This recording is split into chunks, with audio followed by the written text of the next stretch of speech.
မောင်လည်းနဲ့ကိုအောင်မိုးသည်မိရထားဟိုတယ်တို့ဝင်လာခဲ့ကြသည်အပြင်ဘက်ခန်းစပွဲများတွင်အတိမိတ်ဆွေများကနှုတ်ဆက်သဖြင့်မောင်လက်ကခေါင်းငိမ့်၍ပြုံးကနှုတ်ဆက်ပြီးအတွင်းကန်းတစ်ခုတည်းတို့ဝင်လာခဲ့ကြသည်စပွဲတို့ကစပွဲကင်းအတစ်တစ်ထည်ကိုလာ၍လဲပေးပြီးရိုက်၍စောင့်နေသည်ဆိုဘာမှမလဲမောင်လက်ကမီနုကက်ပြားကိုကောက်ကြည့်ရင်မေးလိုက်၏ခမားမှာကျင်လာတာမှာကျွန်တော်တော့စားနေပြီအိုင်စီနည်းနည်းတောက်ရအောင်ဗျာဘာတောက်မလဲကျွန်တော်တော့ပြိုက်ချခြင်းနဲ့လောက်လေ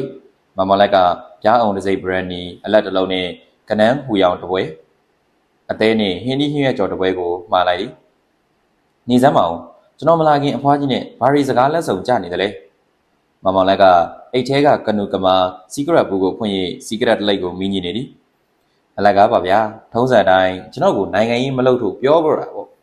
့ပြီးတော့တခြားလုပ်တစ်ခုလုပ်ဖို့အကြောင်းပေါ့အဖွားကြီးကကျွန်တော်ကိုနည်းနည်းအထင်သေးနေပုံရတယ်ဗျဟုတ်တယ်ကျွန်တော်လည်းဒီလိုပဲထင်တယ်ခမည်းနိုင်ငံရေးလုပ်တော့ကလည်းခမည်းကိုတိတ်မကြိုက်လာဘူးအခုလိုကြက်မွေးတာတို့ခြံလောက်တာတို့တော့ဘယ်လိုလဲမသိဘူး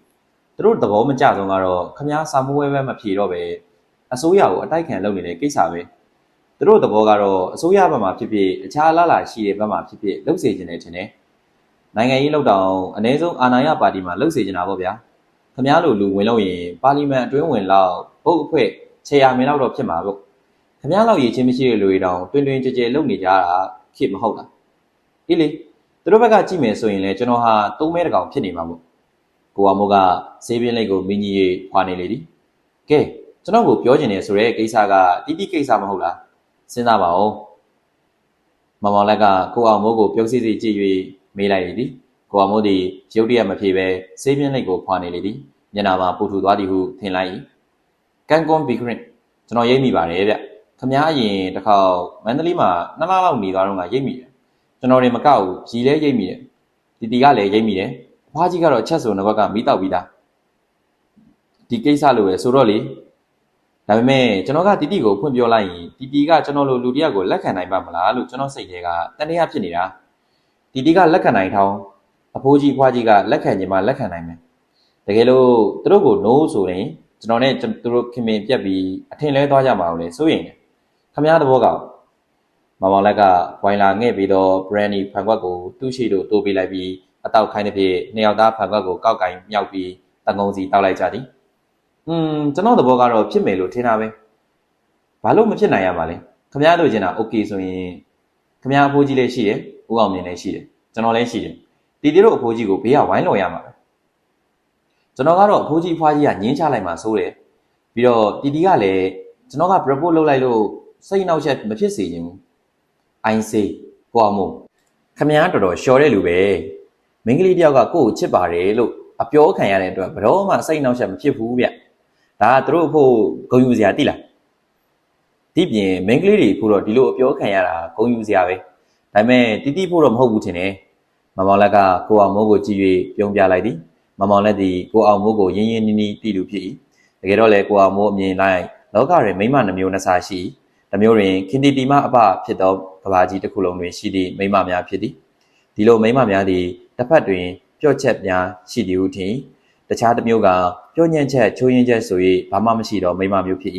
ဒီမျိုးစားတွင်ခင်တီတီတယောက်သာရှိသည်ဟုထင်သည်ကဲပါနည်းနည်းချလိုက်အောင်မောင်လက်ကသူ၏ပထမခွက်ကိုအပြီးတက်၍နောက်တစ်ခါထပ်ငွေကဆိုတာနဲ့ရောနေသည်တောက်တာတော့ဖြည်းဖြည်းပေါ့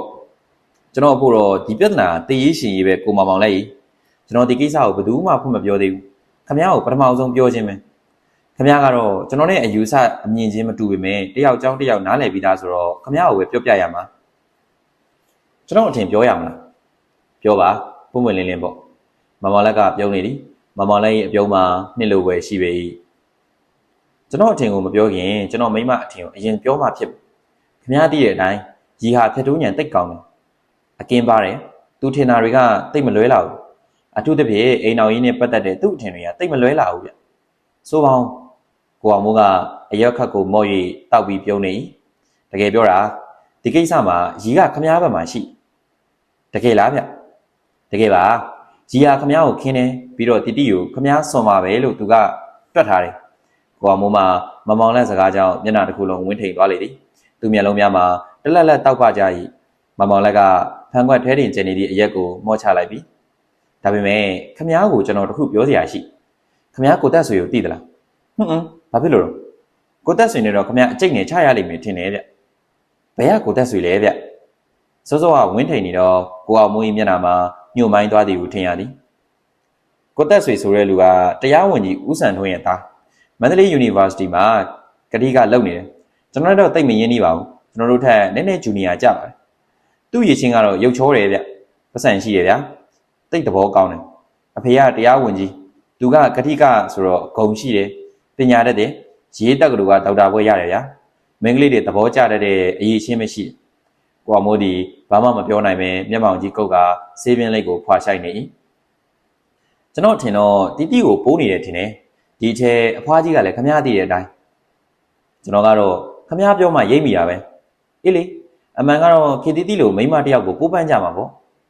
ဟဲ့စိတ်မပြတ်ပါနဲ့ဗျခမ ्या ဘာမှတိတ်မဆိုးပါဘူးချန့်ရှိပါသေးတယ်နှစ်ယောက်သားစကားတပြောပြောနဲ့တောက်နေကြဒီမှာပြားအောင်တစ်စိတ်ဘရန်နီအလက်စားတပလင်းကုန်သွားကြပြီဖြစ်၏မြက်တာဟိုတယ်တွင်တဖြည်းဖြည်းလူပါစားပြူလာပြီသည်အနေတော်လောက်ဖြစ်သည့်အတိုင်းကြားသိငွေကိုရှင်းကနှစ်ယောက်သားထားလိုက်ကြသည်အေးဗျာစမ်းတော့စမ်းကြည့်ရမှာပဲအရက်ကူပါလူပိုင်းပါဆိုတော့ကြားရရမစွရင်လည်းကျွန်တော်ကံပေါ့ဟဲ့ခမ ्या လဲဟောဒီလေတို့ဘာတို့မှအနည်းစကန်တက်ခဲ့ပါဦးမြအမဲပြစ်လို့ကောင်းတယ်ခြေတွေတိတ်ပေါ်တာပဲအားရင်တော့လာတာပေါ့ဗျာဒါပေမဲ့ကို့လူလေတတိထားနော်မိန်းမဆိုတာယောက်ျားတွေကိုလက်ဖွားပေါ်မှာဂျင်းလေးတင်တယ်လို့တင်ပြီးလှဲ့တယ်လို့လှဲ့ချင်ကြတာကျွန်တော်တို့အခုရီနဲ့စကားများထားလို့ဘာဖြစ်လို့တော့ကိုအောင်မိုးကအန်အားတင်စွာမေးလိုက်သည်တကယ်ဆိုတော့မောင်မောင်လက်နဲ့ခင်ရီတို့၏အိမ်တော်ကြီးဒီနင်းစီပန်းတို့ခင်းအပ်တော့လမ်းကဲတို့တာယာဖြောင်မျိုးသည်မဟုတ်ပါကိစ္စကတော့တိတ်မဆန်းပါဘူးဗျာဖြစ်ရိုးဖြစ်စဉ်ဆိုပါတော့ခမ ्या ကိုကျွန်တော်တခုမေးမယ်မေးမှသာမေးစမ်းပါလိဆိုပါတော့ခမ ्या ဟာမိန်းမတယောက်နဲ့လက်ထပ်ပြီးတဲ့နောက်မှာခမ ्या မိန်းမကိုခမ ्या ချစ်တယ်ဒါပေမဲ့ခမ ्या ကတခြားမိန်းမတယောက်အကြောင်းကြောင့်ဆွဲလန့်မိတယ်ဆိုပါတော့အိုးဒါကတော့မဖြစ်နိုင်တာပဲဗျကို့မှာမိန်းမရှိရဲကို့မိန်းမကိုလည်းချစ်တယ်ဆိုရင်ရှင်းနေရပဲလေအိမ်ကလည်းထမင်းစားသေးတယ်အခုတခါမီးရတာဟိုတယ်လာပြီးတိတ်ပုံခိုးစားတယ်ဆိုတော့ကိုကမိုးကရင်းနေမမောင်လက်ကမူအရက်ကလည်းနည်းနည်းထွေလာပြီးဖြစ်တဲ့ဖြစ်ပို့၍အာစားလာရှင်လာကဒါဘာဖြစ်လဲဗျအခါလေကြတော့လေအိမ်ကစားလာခဲ့ပြီမဲ့ဒီရောက်လို့ညှော်နှံ့လေးရလာပြီးမှထပ်စားခြင်းတဲ့အခါလည်းရှိသေးတာပဲမဟုတ်လားမမောင်လက်ကလည်းသူ့စကားကိုသူသဘောကျကပြန်၍ရနေသည်ပြီးမှအတန်ခက်လေးဖြစ်အတီပြောတာဗျမိမတယောက်ကလှတယ်တိမ်မွေ့တယ်ချစ်စရာကောင်းတယ်ကိုတယောက်တည်းကိုရုန်းကန်နေရတယ်ယောက်ျားတယောက်ကိုချစ်လို့အဆအဆရရကိုဆွန့်လွတ်တယ်ဆိုပါစို့ဒီမိန်းကလေးကိုစွန့်ခွာပစ်လိုက်တဲ့ယောက်ျားရက်ဆက်ရမကြပေဘူးလားတခါယောက်ျားဘက်ကလည်းတာမယာရှိလို့သူ့ကိုမစွန့်လွတ်ချင်ပဲစွန့်လွတ်လိုက်ရပြီမဲ့စွန့်လွတ်ပြီးတဲ့နောက်မှာဒီမိန်းမကိုသူ့ဘဝသူရက်တည်နိုင်အောင်မကူညီသင့်ပေးဘူးလားဘယ်ဝင်လင်းလင်းပြောရမယ်ဆိုရင်တော့မယားကြီးရှိမှန်းတည်ရတာနဲ့ကြိုက်တဲ့မိန်းမကိုတော့ကျွန်တော်အထင်သေးရဗျာဒါကတာမန်အားဖြင့်ကြည့်ရင်တော့ဟုတ်မှာပဲဒါပေမဲ့ကိုအောင်မိုးချစ်မိပြီဆိုတဲ့အခါကျတော့ကျွန်တော်တို့မျက်လုံးတွေကတိတ်တလွားဖုံးလာကြတယ်လှုပ်တင်မလှုပ်တင်ကိစ္စတွေအားလုံးကိုအချိန်နဲ့ချိန်ထိုးပြီးစဉ်းစားလာကြတယ်နောက်ဆုံးတော့အချစ်ကလှုပ်တင်တယ်လို့ဆိုတာကိုလှုပ်ကြပြီးတော့မလှုပ်တင်ဘူးလို့ဆိုတာကိုမလှုပ်ပဲနေလိုက်ကြတယ်အမှန်ကတော့ကျွန်တော်တို့တွေဟာအချစ်ဆိုတဲ့မသိမြင်နိုင်တဲ့စိတ်ကလေးရဲ့စိတ်ခိုင်းရကိုခံသိကြတဲ့သားကောင်တွေမဟုတ်လားကိုအောင်မိုးဒီမမောင်လက်ဤစကားများကိုနားထောင်၍ပြုံးနေထို့အခိုက်မမောင်လက်ဤမိတ်ဆွေဘုံမှုတူရောက်လာနှုတ်ဆက်တဲ့ဖြင့်စကားပြတ်သွားကြသည်ဘုံမှုကနှုတ်ဆက်ပြီးထွက်သွားတော့မှကဲခမ ्या မမိမရှိရနဲ့တခြားမိန်းမတယောက်ကိုချစ်မိပြီဆိုတော့ခမ ्या ဘာလုပ်မလဲမိရတာဟိုတယ်မှာလာပြီးခိုးမစားနဲ့ပေါ့ဗျာမမောင်လက်ကဟတ်ဟတ်ပတ်ရေးလိုက်ပြီး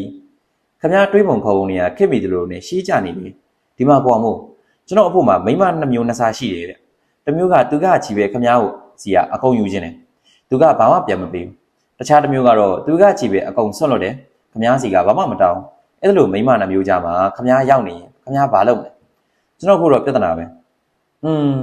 ဲတော်တော်ခက်တယ်ဗျကိုအောင်မိုးကညီးလိုက်သည်အဲ့ဒါပဲဗျအကြောင်းတော့ကကျွန်တော်တို့မကြာခဏဆွေးနွေးဘူးလို့ပဲဘဝမှာအလင်းနဲ့မောင်ဆိုတာရှိစမြဲပဲအပြင်ကနေကြည့်ရင်ကျွန်တော်ဘဝဟာဘလောက်ပျော်စရာကောင်းတယ်အမှန်ကတော့ကျွန်တော်ဘဝဟာလည်းစိတ်ပြက်စရာစိတ်ညစ်စရာတွေတပုံကြီးပဲဗျကိုအောင်မိုးဒီဘာမှပြန်မပြောတော့ပဲသူနဲ့ခင်တီတီတို့ကိစ္စကိုတွေးနေသည်မမောင်လက်ကဘာမှမပြောတော့ပဲကွက်လက်တွင်ရက်ထားသောမော်တော်ကားလေးကိုတက်လိုက်သည်ခင်တီတီစပွဲပေါ်ကပန်းဒီကိုအခွန်ခွာတင်က အစိတ်စိတ်လေးစိတ်ပြီးဒေါ်ညွန့်ညွန့်ကိုလမ်းပေးလိုက်၏ဒေါ်ညွန့်ညွန့်သည်ပန်းတီကိုတမြုံမြုံဝါနေသည်ဦးငွေခင်မှာအိမ်ရှိတင်လမ်းလျှောက်နေသည်ငွေခင်ကဝါသဖြင့်အစာမစားဘဲပေါင်မုံနဲ့ကော်ဖီကိုသာစားတောက်လေးရှိပေသည်ဒေါ်ညွန့်ညွန့်သည်ပန်းတီစိတ်ကိုဝါနေရမှခင်တီတီကိုငေးဆိုင်ကြည့်မိနေသည်ခင်တီတီမှာအသက်20ကျော်၍21ထဲဝင်ကားစားရှိသေး၏ရန်ကုန်တက္ကသိုလ်နှင့်အထက်တန်းလွှာအတိုင်းဝိုင်းတွင်ခင်တီတီ၏ဂုံသတင်းမှာသူမနှစ်ယောက်ကျောင်းသူဘွားကားထပ်ပင်မွေးပြန်လျက်ရှိနေသည်ခင်တီတီကိုဝိုင်းဝိုင်းလေပိုးပန်းသူများအနက်ဆွဲဆွဲမြဲမြဲပိုးပန်းနေသူမှာကိုတက်ဆွေနှင့်ကိုအောင်မိုးတို့ဖြစ်ပေသည်ကိုအောင်မိုးမှာလွန်ခဲ့သည့်ຫນွေကျောင်းပိတ်2လလုံးလုံးမန္တလေးသို့ရောက်လာက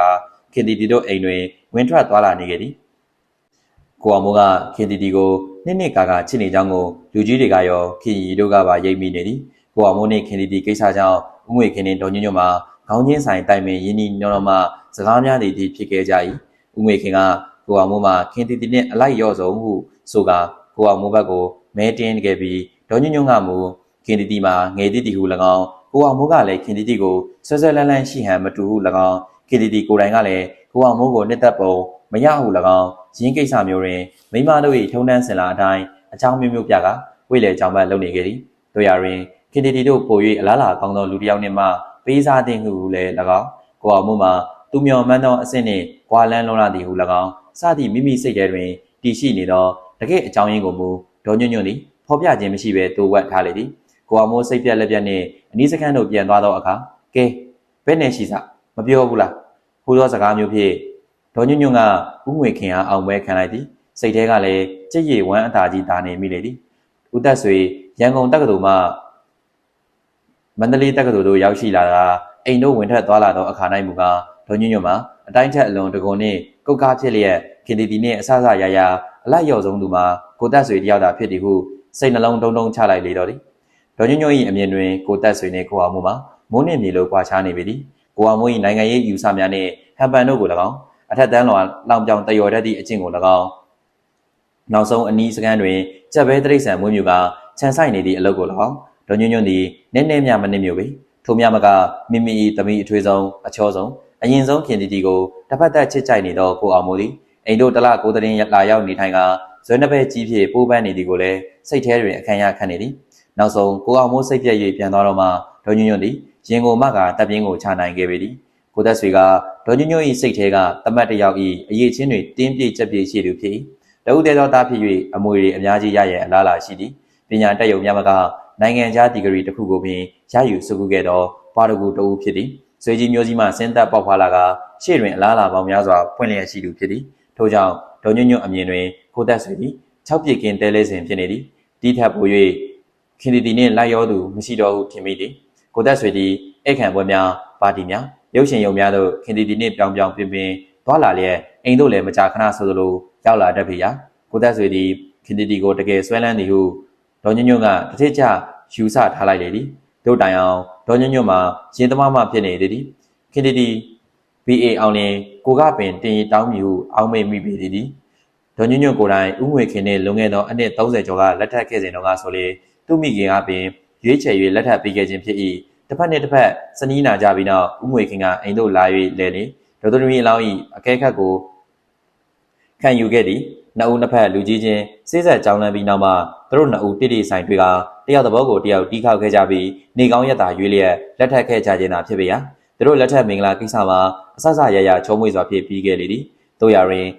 ်သူသားသမီးများအိမ်တော်ကြီးကိုစဉ်းစားလာရသောအခါတွင်မူကားသူတို့ကလိုချုံးမွေလွယ်ကူခြင်းမရှိသည်ကိုတွေ့ရပေသည်အကြီးမခင်ရီနှင့်ခင်ကြီးတို့နှစ်ယောက်သုံးကဆိုရင်စိတ်တော်ကအယောက်ကြီးရောက်ပြီးမှသူကြရာကိုရွေးနိုင်ခဲ့သည်ငွေကုန်ကြေးကြအမြောက်များခံ၍တင်တောင်းပြီးမှကိစ္စပြီးခဲ့သည်ဦးငွေခင်နှင့်အငင်းကြုံဖြစ်ပြီးမှနေရာချပေးနိုင်ခဲ့သည်ယခုအထွေးဆုံးခင်တီတီအိမ်တော်ကြီးကိုစဉ်းစားလာရသောအခါတွင်မူအကြီးမနှစ်ယောက်သုံးကထပ်ပင်စိတ်ငုလေးနက်စွာစဉ်းစားရသည်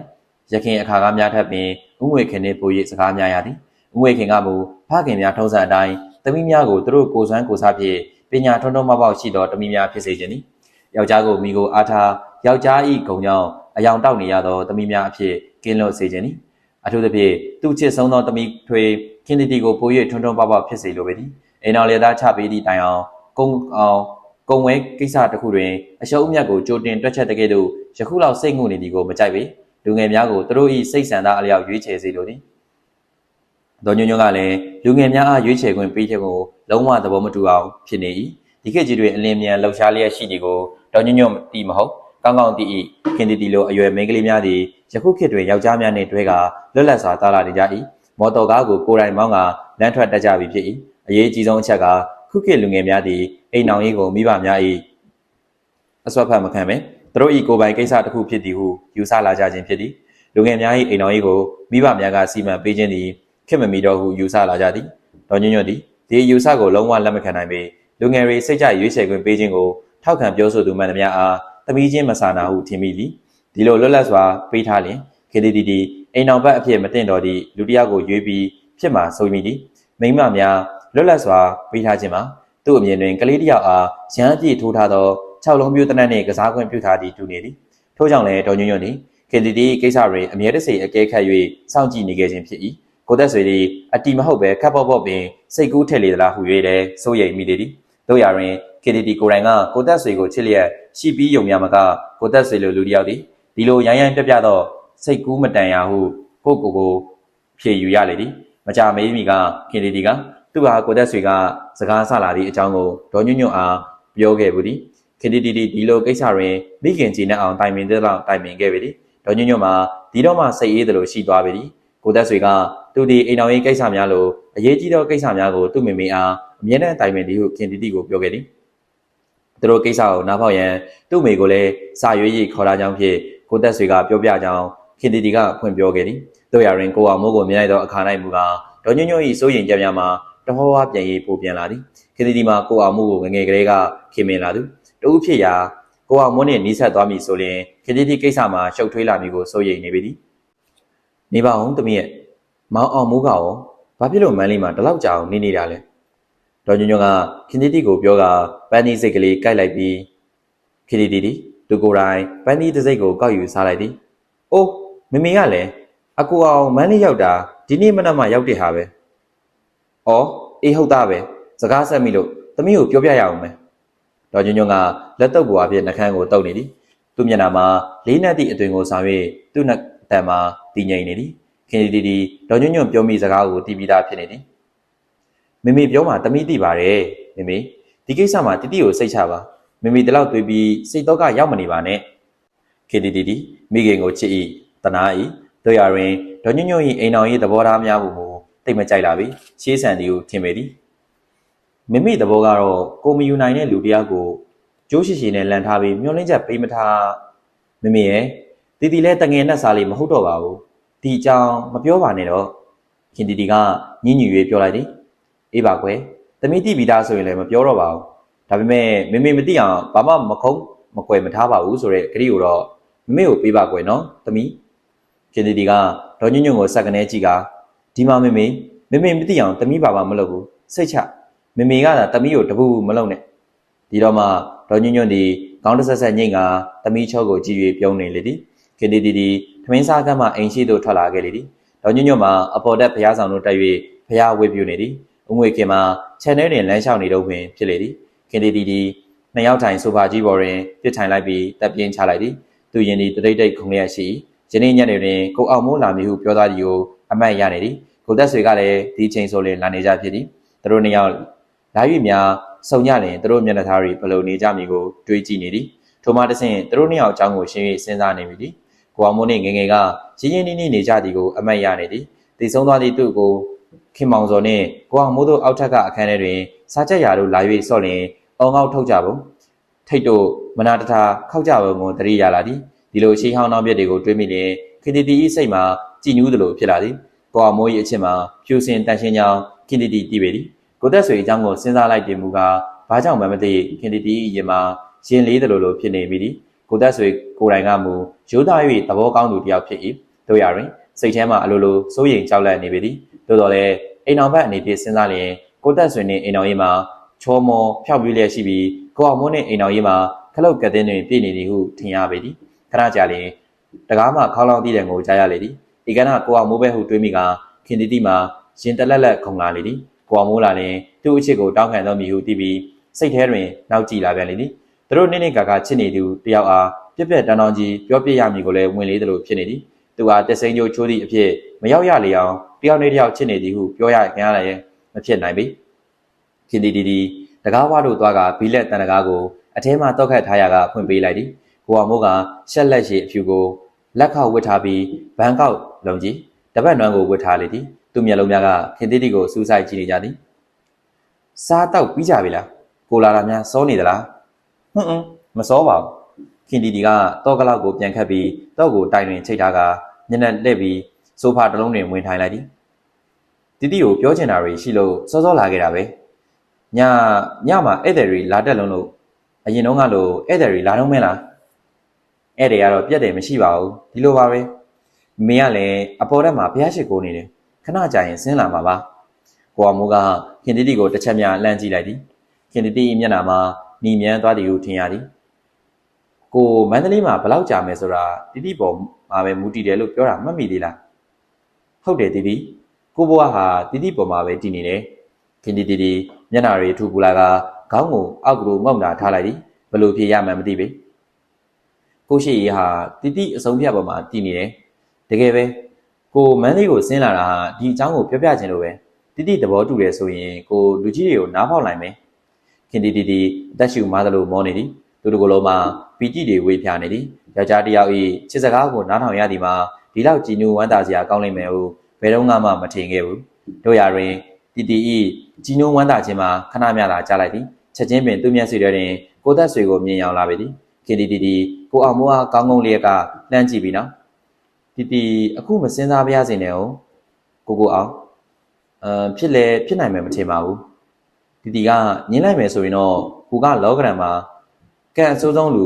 တစ်ယောက်ပဲလို့အောက်မရတော့မှာပေါ့တီကိုအောင်မိုးကပြန်ရန်ရုတ်တရက်ထားလိုက်သည်မောင်အောင်မိုးပါလားဟိရောက်နေတာကြာပြီလားဒေါ်ညွန့်ညွန့်ကအိမ်ပေါ်ကဆင်းလာ၍နှုတ်ဆက်လိုက်သည်မျက်နှာမသာမယာဖြစ်ကိုအောင်မိုးနှင့်ခင်တီတို့နှစ်ယောက်တည်းကိုတွေ့ရသောအခါဒေါ်ညွန့်ညွန့်မှာမျက်နှာအများပြတ်သွားလေသည်ကိုအောင်မိုးကပြုံးရင်နှုတ်ဆက်လိုက်ပါဇက်ကတော့ဘာမှမပြောခင်တီကလည်းစကားတစ်ခုမှမပြောဘဲခေါင်းငုံကလက်သေးချင်းပွနေသည်မအောင်မိုးကိုညင်းပြလိုက်ပြီးထင်ယူအရေးချီကိုကြည့်၍အကဲခတ်လိုက်ပြီးစိတ်ချရလောက်တော့မှဒေါ်ညွန့်ညွန့်၏မျက်နှာတွင်ပြုံးရောင်စ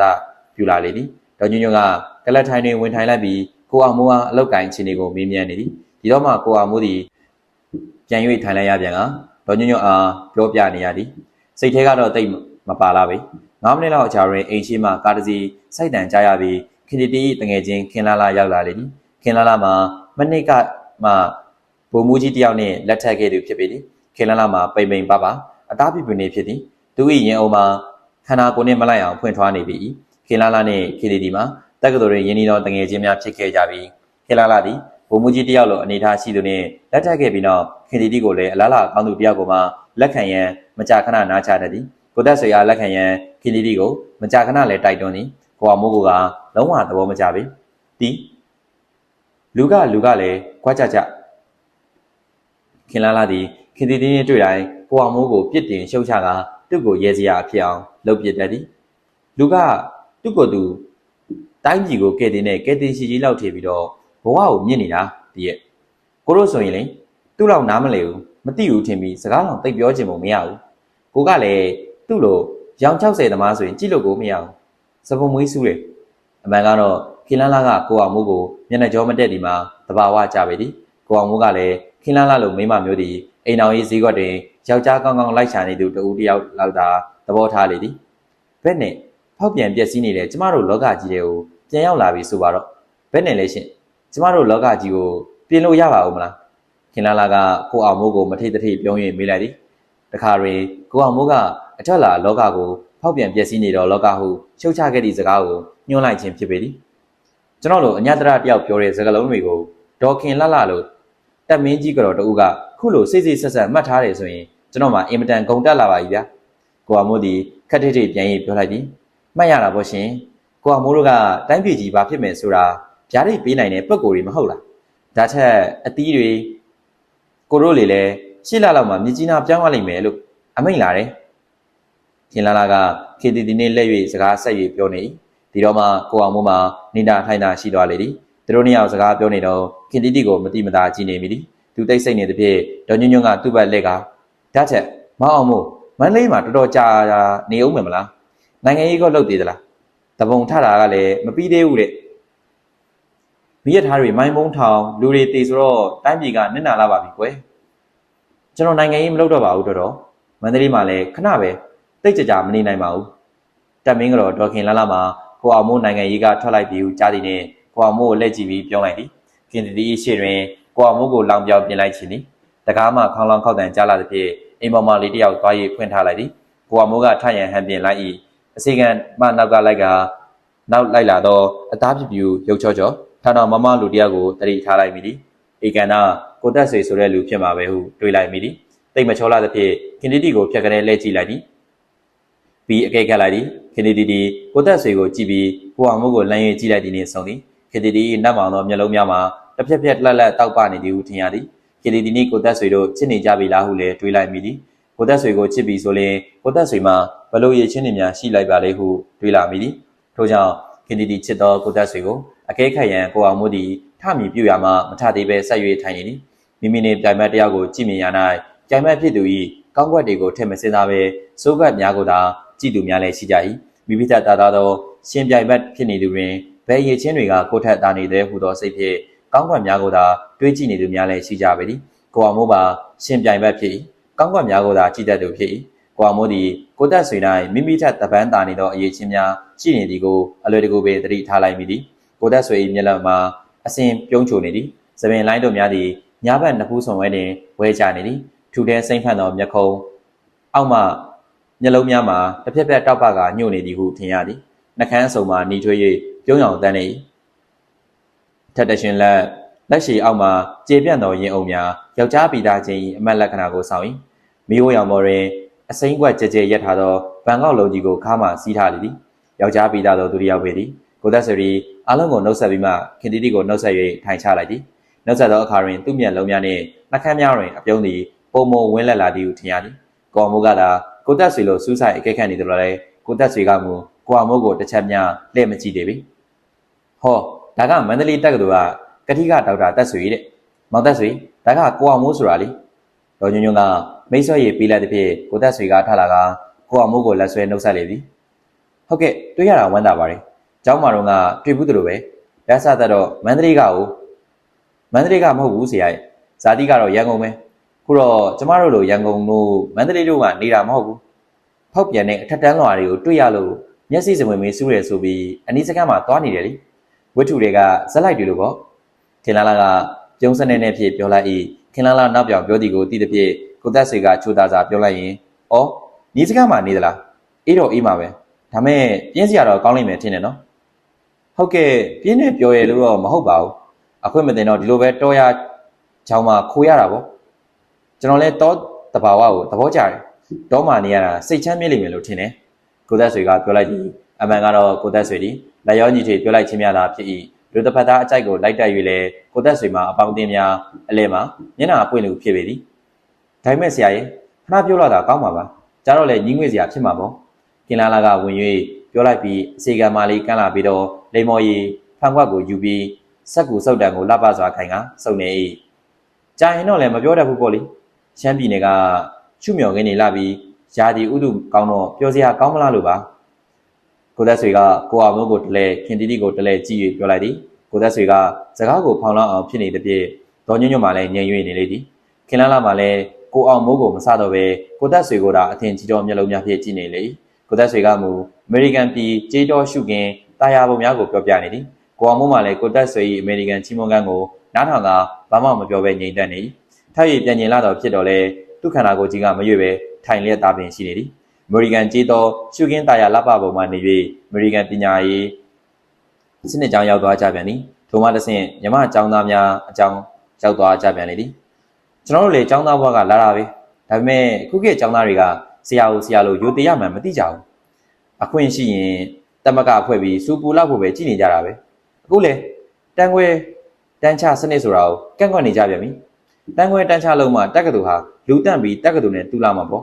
့ခုတော့တက္ကသိုလ်ဟာဇရက်နဲ့တူနေပြီလူပေါင်းစုံလာတာပဲကိုသက်ဆွေကတက္ကသိုလ်နဲ့ကျောင်းသားတွေပြည့်ကျက်နေသည်ကိုညှိကချက်၍ပြောနေသည်လူပေါင်းစုံလာတော့မပြောနဲ့တော့အိမ်ကိုလာပြီးနေတဲ့ဒိုးဘီကလားကတော့သူ့သားကိုတက္ကသိုလ်မှာထားနေပြီခင်လာလာကမဲ့ရွယ်ပြီးပြောလိုက်ပြီးလိမ္မော်ရီဖန်ခွက်ကိုဇပွဲပေါ်မှာငွေလင်ပန်းထဲတို့ချထားလိုက်ကျွန်တော်သဘောကတော့တက္ကသိုလ်ကိုလူတွေများများလာနေတာကိုကြိုက်တယ် တက္ကသိုလ်ဟာအထက်တန်းလာတာသမီတစုရဲ့အိမ်အောင်ရေးအယောင်းဝင်လုပ်တဲ့နေရာမှာရှိုးပြတဲ့ပြကံကြီးတစ်ခုမဖြစ်သင့်ဘူးပုံပေါက်ကွဲတယ်လို့ထွက်လာတော့ကိုအောင်မိုးကြီးစကားများကြောင့်ကိုသက်ဆွေမှာအံ့အားသင့်သွားဟန်ရှိပေသည်တို့ရတွင်ချက်ချင်းပြန်ရေးပြောလိုက်သည်ဟုတ်ပါတယ်ဒီလိုဆိုရင်လည်းတက္ကသိုလ်ဟာပညာတတ်တွေကိုဘယ်မှမွေးထုတ်နိုင်ပါမလဲ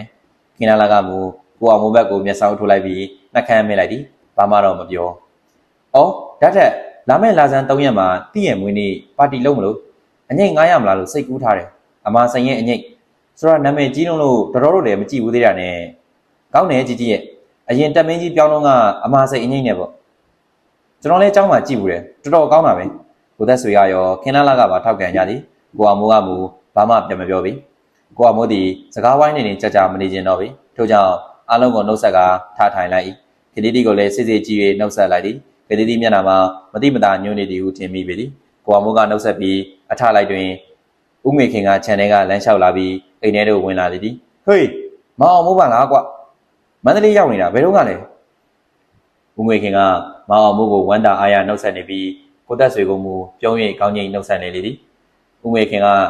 ကိုအောင်မိုးကိုဝမ်းတာအားရနှုတ်ဆက်သလောက်ကိုသက်ဆွေကိုဝစ်ချီတန်းကြီးများသာနှုတ်ဆက်သဖြင့်ခင်တီမှာကိုသက်ဆွေကိုအားနာသလိုဖြစ်နေပေသည်ကိုအောင်မိုးကဦးငွေခင်နှင့်စကားအနေငယ်ပြောပြီးအားလုံးကိုနှုတ်ဆက်ထွက်ပါလေသည်ဒေါ်ညွန့်ညွန့်ကလှမ်း၍မောင်အောင်မိုးရင်မင်းညီမတိမွေးနေကြရင်လာပြအောင်လားနော်ဖိတ်စာလဲပို့လိုက်မယ်မောင်အောင်မိုးပြန်သွားပြီးတော်ကြာမှခင်လာလာနဲ့ကိုသက်ဆွေတို့မရှိမနှောင်းပြန်သွားကြသည်ခင်တီအပေါ်တဲ့သူ့အိတ်ခမ်းတို့တက်လာကပရင်းပေါက်တကားကိုဖွင့်လိုက်သည်လေမီဒီတငင်းချင်းတိုက်ခတ်လာပြီသည်ပရင်းပေါက်နာအောက်တွင်ဖွင့်နေတော့ဆောင်းတော်ကူပန်းယုံမှပန်းရနန်းတို့သည်တင်းပြန့်နေသည်လာမင်းသည်တိမ်လွာတွင်ကြားထဲမှပုံးကွယ်နေရပါသည်လာရောင်ငွေရည်များသည်ရှင်းလဲခြင်းမရှိပေတော့မှုံမိုင်းနေဟုထင်ရ၏ကျဲပွင့်များကြောင့်ကောင်းကင်သည်ငွေစာမော်ပွင့်တို့ပေါက်ကျဲထားသောဘုဂရီပါတစားကိုဖြန့်ကျဲထားသလိုရှိပေသည်ခင်တီတစ်ဖက်ရှိဦးငွေခင်နှင့်ဒေါ်ညွန့်ညွန့်တို့အခန်းဘက်စီမှတီးတိုးပြောတဲ့များကြောင့်နားဆွင့်လိုက်သည်တဲကွဲစာမကြားရတော့လဲသူ့ကိစ္စကိုတိုင်ပင်နေကြမှန်းကိုကခွဲခြားရရပဲသည်မင်းဟာမာနဆိုလို့ရွှေစည်းလောက်တော့မရှိဘူးကောင်မလေးကိုဗန်းပြပြီးမောင်သက်ဆွေကိုမြူဆွဲနေတယ်လို့အများကထင်နေကြရင်ဘလောက်ရှက်စရာကောင်းမလဲထွေးကျမကဘာများစကားလွန်သေးလို့လဲကိုခင်ရဲ့စကားမလွန်ပေမဲ့မင်းလောက်တာဟုတ်သလားကွာမွေးနေ့ပါတီကဘာလို့ရအောင်လုပ်တာလဲမွေးနေ့ပါတီမလုပ်တော့လဲဘာဖြစ်တယ်လဲလုပ်ရင်လည်းတော်ရုံတိုင်ုံလုပ်ပေါ့လူတွေဖိတ်ပြီးကျုပ်သမီးအသက်21ရှိပြီတော့ဈေးများပေးနိုင်မဲ့သူရမယ်ဆိုတာမျိုးနဲ့မတူဘူးလားသူကြိုက်တဲ့လူသူယူပါစေတို့နဲ့ပေါင်းအောင်မှာမဟုတ်သူနဲ့ပေါင်းရမှာပတ်စံရှိမရှိအကျင့်စာရိတ္တကောင်းတယ်ပညာအသင့်ရှိပြီးတော့ဉာဏ်စဉ်းစားဉာဏ်ရှိတယ်တားမမတ်မရမမတ်ပေါင်းသင့်မယ်ဆိုရင်ပြီးတာပဲအခုတော့မင်းလုံးပုံကဦးငွေခင်ကအသက်မှဖြည်းဖြည်းကျေလာပြီးတိုးပြောပါတော့ကိုခင်အလို့သာဆိုရင်ကျုပ်သမီးတွေဘယ်တော့မှလင်ကောင်းရမှာမဟုတ်ဘူးဟေ့လင်ကောင်းရဖို့တွေးပူတယ်ဆိုတာသမီးမကောင်းတဲ့မိဘတွေတွေးပူတဲ့အတက်ကွာငါသမီးကအရေးချင်းရှိတဲ့သမီးကောင်းတစ်ယောက်ဆိုရင်လင်ကောင်းရှာစရာလူမရကောင်းလိုက်ရှာတဲ့လူကလာလိမ့်မယ်ဘာမှပူခုတော့သမီးလင်ကောင်းရခြင်းလို့လိုက်ရှာလွန်အားကြီးတော့ကိုယ့်ဘက်ကဘလောက်ရှက်စရာကောင်းတယ်လေအခုသမီးတွေအတွက်မင်းယောက်ျားအရှာကောင်းလို့ကြီးဘလောက်စိတ်ဆင်းနေရပြီလေတော်ပါဒါမဆိုင်ပါဘူးနောက်တော့တော်တာကြားရသည်ဘာမှမတဲကွဲတော့ပြီကိုသက်ဆွေသည်မိကိုရောင်ဖိရက်ကားကလေးကိုဘူရာကြီးရှိတွင်ရထားသောရက်နေရာတွင်ရထားပြီးဘူရာကေဝါသို့ခြေလျင်လျှောက်လာခဲ့လေသည်ဘူရာဝတွင်မြင်းလဲများစိုက်ကပ်ခါသုံးမိန်တစ်စီးကားနှင့်ဂျစ်ကတစ်စီးကားကိုတွေ့ရ၏ကိုသက်ဆွေသည်တက္ကသိုလ်ဘက်တွင်အိမ်တစ်လုံးရထားပြီးရန်ကုန်ကသူ့ကားကလေးကိုယူထားခြင်းဖြစ်ပေသည်သူ့အိမ်တွင်သူ့အိမ်နှင့်သူ့တပည့်အစီကံ2ယောက်တည်းသာရှိပေသည်ကိုသက်ဆွေသည်ဒီလိုတယောက်တည်းထီးနေရသည်ကိုသဘောကျ၏မိဘတွေနှင့်ခွဲနေသည့်အကျင့်ရှိသဖြင့်လွတ်လပ်နေစားရှိပေသည်အမှန်ကတော့ကိုသက်ဆွေသည်အသက်30နာသို့ချင်းကပ်လာပြီးဖြစ်တော့လဲမိဘနှင့်နေရသည်ဟူ၍မရှိပေငယ်ကလေးကကျောင်းအိမ်ကျောင်းစားနေခဲ့ရပြီးစစ်ကြီးဖြစ်လာ၍အိန္ဒိယတို့မိဘများနှင့်အတူတူပါသွားသောအခါတွင်လည်းမိဘများကဆင်းမလားနေ၍သူ့ကိုမူဒါကြီးလင်တို့ကျောင်းအိမ်ကျောင်းစားပို့ထားလေသည်စစ်ပြီးလင်တက္ကသိုလ်တို့ရောက်လာသည့်အခါတွင်လည်းကျောင်းဆောင်မှပင်နေခဲ့သည်ရန်ကုန်တက္ကသိုလ်မှဝိဇ္ဇာပွဲရပြီးနောက်တွင်အမေရိကန်ပြည်ရေးတက္ကသိုလ်တွင်ပါရဂူပွဲကိုရရန်အတွက်၄နှစ်မြနေခဲ့ရသည်ရေးမှပြန်လာပြီးရန်ကုန်တက္ကသိုလ်တွင်လက်ထောက်ကတိကလှုပ်စဉ်ကလည်းအိမ်မှမနေဘဲကျောင်းမှပင်နေခဲ့၏အိမ်တို့တစ်ပတ်တစ်ခါလောက်သာပြန်တက်လေသည်မန္တလေးတက္ကသိုလ်သို့ပြောင်းလာသည့်အခါတွင်မူအိမ်တို့ကျောင်းပိတ်မှသာရောက်တော့လျက်တခတ်တရံမိဘများအလဲပတ်လာသည်နှင့်ကြုံလျင် ရန်ကုန်သို့မရောက်ပဲမေမြို့မြို့သွားရည်နေလေသည်ဘူတာယုံကိဝါသို့ရောက်တည်နေအပြရောင်အိုဘယ်ကားတစ်စီးရှော့ကနေရက်လာကအိမ်ပေါ်မှဆင်းလာတော့မောင်မောင်လက်ကိုတွေ့လိုက်ရသည်ဟေးကိုသက်ဆွေ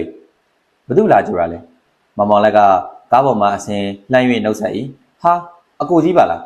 းမမေလာကြတာကိုသက်ဆွေကမောင်မောင်လက်ကိုပြန်၍နှုတ်ဆက်လိုက်သည်မောင်မောင်လက်မှာကိုသက်ဆွေထက်လာပိုင်းများသာကြီးတော့လဲအခြားအရာရှိများခေါ်သလိုအကိုကြီးဟုလွယ်လွယ်ခေါ်ခဲ့သည်အဖွားကြီးတယောက်တည်းလားဟုတ်တယ်အကိုကြီးကဘသူလာကြတာလဲမမကိုလာကြတာဒီရထားနဲ့ပါမယ်လို့တန်ကြိုးရထားတယ်။အော်မင်းကြီးကြော်လားဟုတ်တယ်မမနဲ့တည်တယ်မဟုတ်လား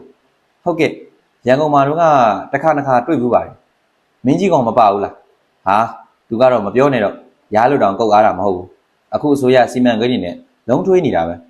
ကိုနဲ့ရောတည်တယ်မဟုတ်လားဟုတ်ကဲ့မင်းကြီးကတော့မြင်ဘူးပါတယ်တစ်ခါကသာသနာရိပ်တာမှာပေပေနဲ့ဒိတ်ထေမိတ်တန်ကိုဆွေးနေတော့ကပဲမင်းကြီးကဘာသာကြီးတော်တော်လိုက်စားဟန်သူရဲ့ဟာဘာသာကြီးကတော့လိုက်စားတာမပြောပါနဲ့အားရင်ကမ္မထမ်းထိုင်နေတာပဲကျွန်တော်တောင်တစ်ခါအထိုင်ခိုင်းလို့ထိုင်ခဲ့ရသေးတယ်လေးချိန်ကန်တစ်မျိုးပေါ့လေဟောမိရထားဝင်လာပြီကိုသက်ဆွေက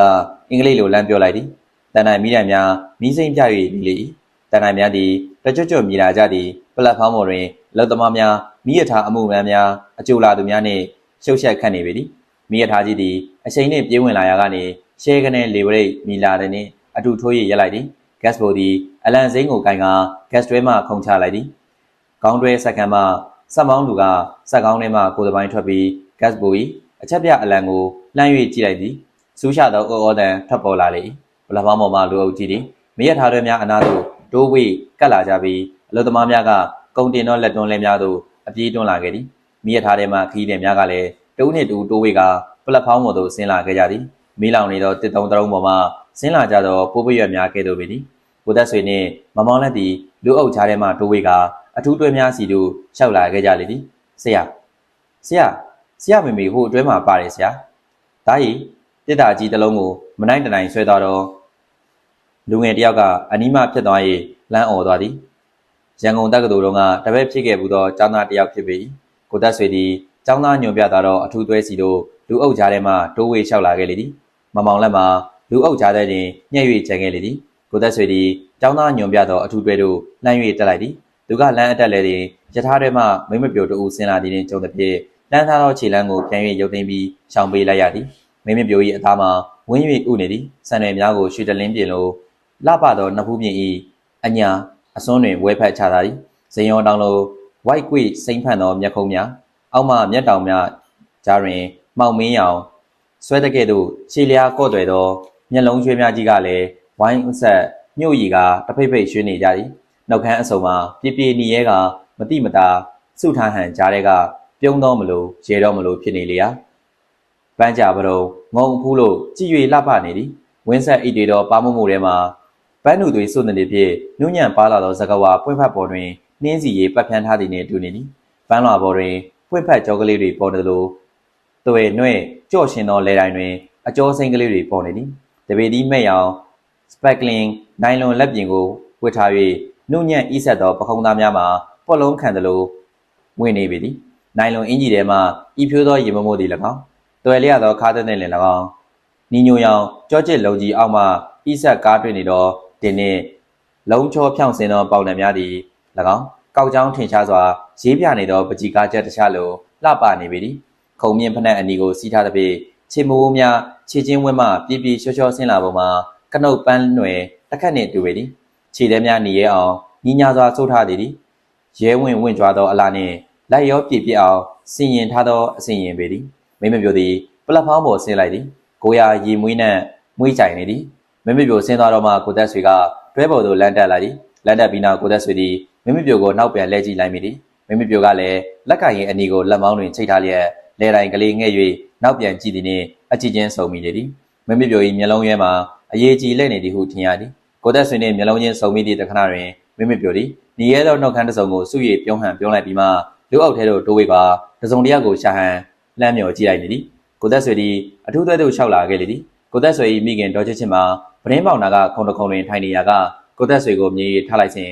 ကိုသက်ဆွေသည်မိခင်ဒေါ်ချစ်ချစ်ရှိရာထိုင်ကုန်သို့ခတ်တုတ်တုတ်လျှောက်လာခဲ့သည်မေမေရိုက်လိုက်တဲ့ကျေးနံရတယ်နော် ဒေါ်ချစ်ချစ်ကသားကိုစစ်စစ်ကြည့်၍မေးလိုက်သည်ရပါတယ်မေမေရဲ့ရလို့လာကြိုဖြစ်တာပေါ့မေမေရောနေကောင်းတယ်နော်ဖေဖေရောအလုပ်သိမ့်များနေသလားယထာသွဲအပြင်ဘက်မှစကားပြောနေတော့မိမအတန်တန်ကိုကြားလိုက်ရသဖြင့်ကိုသက်ဆွေကစကားပြော၍နားဆွင့်ထားလိုက်သည်အတန်တာပုံကိုထောက်လျင်စောစောကစဉ်းစားသောမိမပြို၏အတန်ဖြစ်ရမည်ဟုတွက်ထားလိုက်သည်ကောင်းပါတယ်ခင်မေငါလက်အိတ်ထဲကအော်ဒီကလုံးဘူးပေးစမ်းခရီးမသွားတာကြားလို့လားမသိဘူးမူးနှောင်းနှောင်းနဲ့စောစောကတကားဝတွင်တွေ့ခဲ့သောမိမပြိုသည်တွဲတဲ့သို့ပြန်၍တက်လာသည်မမကြီးအိမ်ကလာကြိုတဲ့လူနဲ့တွေ့ပြီလားကြီးကြီးတော့တွေ့ပြီကွယ်ဟောကြီးကြီးသားပဲမန္တလေးကောလိပ်မှာကတိကလုပ်နေတယ်မောင်သက်ဆွေတဲ့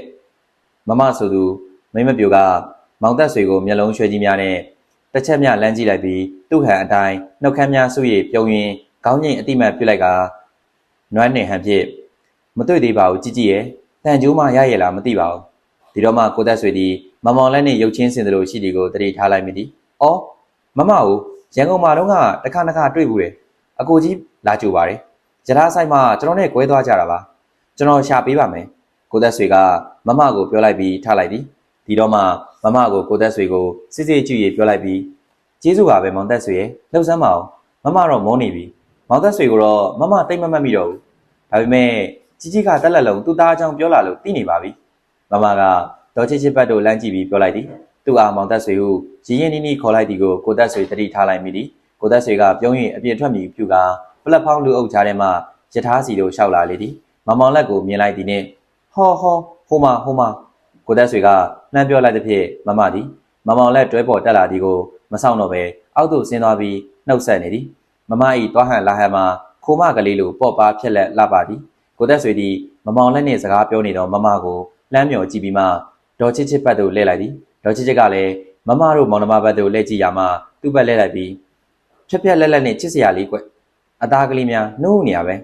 ရန်ကုန်လုံးကမင်းကြီးကိုယ်တိုင်ဘူရာလိုက်ပို့ပြီးမိမိနဲ့ထည့်လိုက်တာမိမိလည်းသူပါတော့အပြင်းပြေတာပေါ့ကွယ်မင်းကိုလွမ်းတော့မင်းချောင်းကိုတလန်းလုံးသူ့ရဲ့ပြောလာရတာပဲမင်းကနေကောင်းရင်လားအသားတော့နည်းနည်းညူသွားတယ်ညူမှာပေါ့လေမန်းလေးကတိတ်ပူတာပဲကဲမိအိမ်ရောက်တော့မှအေးဆေးဆေးပြောကြတာပေါ့မိလည်းပြင်ပန်းလာရောမယ်ကိုသက်ဆွေကလူသမားများကိုခေါ်၍ပစ္စည်းများကိုအချခိုင်းလိုက်သည်မမသည်ယထာဘော်တို့ပြန်တက်လာကတွေ့ပြီကြီးကြီးရေမမောင်လဲဟိုဘက်အတွဲမှာလှမ်းမြင်လိုက်တဲ့ထင်လို့သွားရှာနေတဲ့ကြီးကြီးတို့လည်းမစင်းကြသေးဘူးလားအိမ်ရောက်မှသားနဲ့အေးဆေးစကားပြောပေါ့ကြီးကြီးကသားနဲ့တွေ့တော့လမ်းတုံးကသားအကြောင်းပြောပြီးအလွမ်းဖြေခဲ့ရတာခုတော့အလွမ်းပြေရောပေါ့မမကပုံကလေးပြုံးရင်ပြောလိုက်သည်ကြီးကြီးကတော့သားနဲ့တွေ့ရလို့အလွမ်းပြေသွားပါပြီမမကတော့ခုမှအတိုးချပြီးလွမ်းပြီးတော့ဩမမမှာ9နှစ်သားလေးတယောက်ရှိတယ်တာရဲ့ဒီတစ်ခါပဲသားနဲ့ခွဲဘူးလို့ထင်ပါရဲ့မမကလည်းတလန်းလုံးသူ့သားအကြောင်းပြောမေမေကလည်းမင်းအကြောင်းပြောရင်းနဲ့စကားလက်စုံကြလာတယ်ဒေါ်ချစ်ချစ်ကမမကိုပြောပြီးကိုသက်ဆွေကိုပါလှည့်ပြောလိုက်သည်ဟုတ်တယ်မောင်သက်ဆွေကြီးကြီးကမောင်သက်ဆွေအကြောင်းပြောမမကတူတူအကြောင်းပြောနဲ့စကားလက်စုံကြလာလိုက်ကြတာတလန်းလုံးပဲမမကပါကိုသက်ဆွေကိုပြောပြီးပြောလိုက်သည်မမကြီးအပြုံးမှာနှစ်လိုပဲကောင်းတော့အပြုံးပဲသည်ကဲပစ္စည်းတွေကားပေါ်ရောက်ကုန်ကြပြီသွားကြအောင်စို့မမောင်လက်ကပလက်ဖောင်းပေါ်မှာရိပ်၍ခေါ်လိုက်သည်ဖြင့်မမကမမောင်လက်နှင့်ဒေါ်ချစ်ချစ်ကိုမိတ်ဆက်ပေးပြီးနောက်ကိုသက်ဆွေတို့သားမိကိုနှုတ်ဆက်၍ထွက်သွားသည်မမ၏လမ်းလျှောက်ပုံမှာတောက်တင်းဆိုပြီးသောခန္ဓာကိုယ်နှင့်လိုက်အောင်ပေါ့ပါဖြက်လက်လာပေသည်ရေမွေးနှံသည်တတင်းပြန့်၍ကြံရစ်ခဲ့သည်မင်းကြီးကတော့ချစ်စရာလေးဒေါ်ချစ်ချစ်ကပြောလိုက်သည်ဒီစကားလုံးမှာကိုသက်ဆွေပြောကျင်သောစကားလုံးဖြစ်ပါ၏ကိုသက်ဆွေသည်စိုးပြေလှပသောမမကိုမျက်စုပ်တစုံကြည့်ကကြံရစ်ခဲ့သည်မမောင်လည်းနှင့်အတူတူမမပြောက်ွယ်သွားတော့မှကဲမမေတို့လည်းသွားကြစို့မင်းကောအပြင်ဘက်မှာလားဟဲ့ခင်မေလာဘာငေးနေတာတော့